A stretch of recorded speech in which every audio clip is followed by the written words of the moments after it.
সুবহানাল্লাহ ওয়ালহামদুলিল্লাহ ওয়া লা ইলাহা ইল্লাল্লাহ সুবহানাল্লাহ ওয়ালহামদুলিল্লাহ ওয়া লা ইলাহা। কেউ যদি ইচ্ছে করে বিয়ে না করে তার ব্যাপারে ইসলামের বিধান কি, মানে সে কি নবী সাল্লাল্লাহু আলাইহি ওয়াসাল্লাম উম্মত থাকবে? কেন বিয়ে করছেন এটা দেখার বিষয়।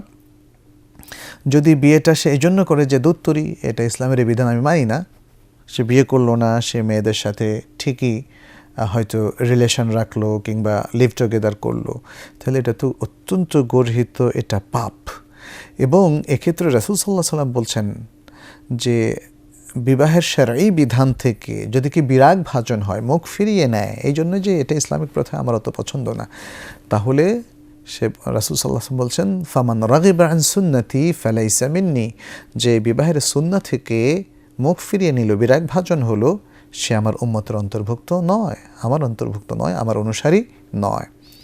কিন্তু এটা যদি কোনো রিজনের কারণে হয়, যেমন তিনি বিবাহ করতে সামর্থ্য রাখেন না, তার হয়তো টাকা পয়সা নেই, সংসার চালানোর ক্ষমতা নেই, এই জন্য শরীয়ত বলছে এইরকম তরুণরা রোজা রাখবে যাতে চারিত্রিক সততা রক্ষা করতে পারে।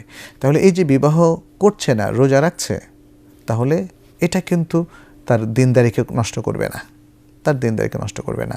অথবা তার শারীরিক সামর্থ্য নেই, এই কারণে সে বিয়ে করছে না, সে অসুস্থ ব্যক্তি, এই ধরনের রিজনে যদি কেউ বিয়ে না করেন তাহলে এতে কোনো অসুবিধা নেই।